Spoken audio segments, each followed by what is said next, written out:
Welcome back to the Morning Scramble. So, of course, the presidential campaign has been heated, at times gotten ugly. And what does that do to our children? Joining me now is Jacob DiMartino. He is the CEO of the monitoring service Raadr. Thanks for joining us. Thanks for having me. So you're an expert on kids and how they interact on social media.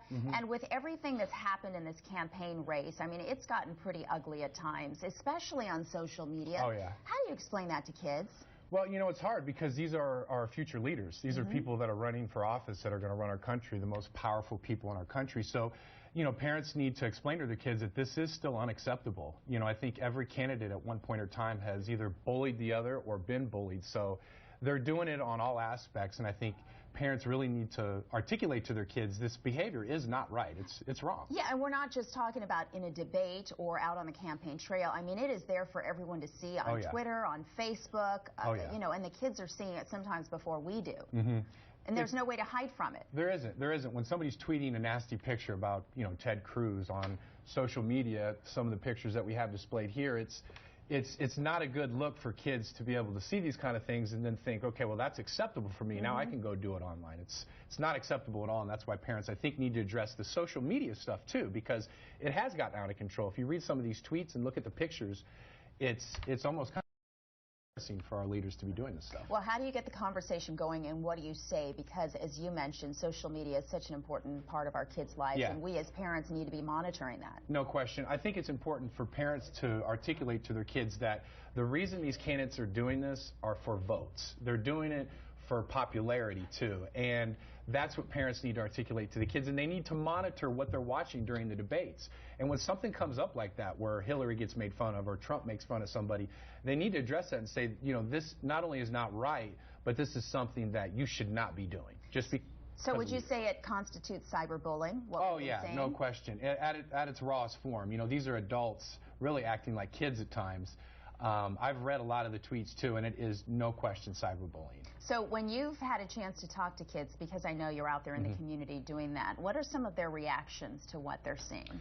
You know, I have gotten a lot of questions. I'm in a lot of schools, and I think the main thing that kids have asked me is, do authorities get in trouble for this kind of stuff? Right, they want accountability. Right. Yeah, is there accountability? And really my answer is yes and no. I mean, you know, the public sees this and looks at it as normal, but kids look at this as, you should be getting in trouble for this. I would get in trouble for this at school. So that's been one of the main questions. Are these candidates getting in trouble for doing this kind of stuff?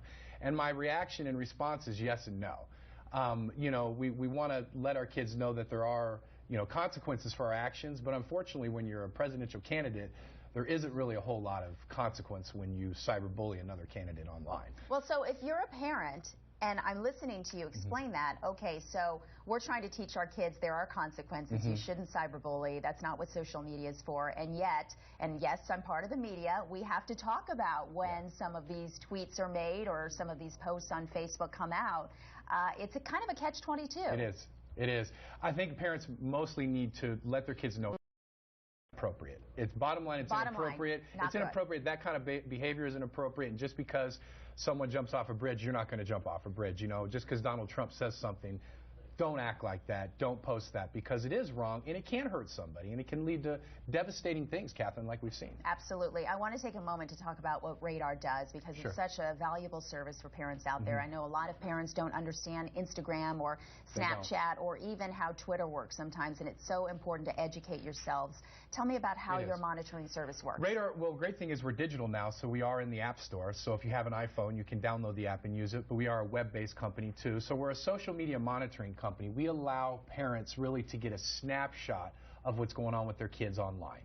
And Raadr gives parents real-time results and feedback of anything potential or harmful with their kids could be happening online, real time. So give me an example of, say, for example, how it would monitor Instagram, because I've discovered that a lot of kids use that direct messaging on Instagram to, you know, have their little conversations that they think their parents can't see. No question. No, it can monitor that. The kids don't know that is public information, even the direct messaging and the private messaging. So Raadr will pick and choose the things that the parent wants to see that is most important. A lot of things kid posts are harmless, but again, a lot of things that are posting can lead to really dangerous activity and bullying, harassment, drugs, all of it. So Raadr will pick and choose the things that are really dangerous. and send those things to a parent. And the parent looks at it, addresses it, and then it's up to the parent to sit down with their child and say, hey, look, this is inappropriate. And you can pick keywords, right, that you can have the service zero in on. Correct. We have a total of 22 topics, anywhere from sex, cyberbullying, acronyms, slang words, even ISIS recruiting. So those topics are all related to thousands of keywords in our system. And those keywords are the ones that will get pinged if your kids are posting anything relative to that, or if anybody in their network is posting that. You'll get fed that. So if your kids are interacting with kids that aren't doing the right thing online, you'll also know about that too. Well, see, I think this is so important for parents to understand, because we have these conversations about what your kids shouldn't be posting, but I think a lot of times they don't realize that somebody can easily take a snapshot of even a conversation that they think is private. So very good information. Where can they find you? They can find us at Raadr.com. It's RAADR.com. Go there. You can sign up free. Not even have to put your credit card in. Your first 2 months absolutely free. After that, it's $4.95 a month, Catherine. Like I've told you before, that is not only affordable, but it's online peace of mind. You're fabulous. Thank you so much, and we appreciate what you're doing. Thank you. Yeah.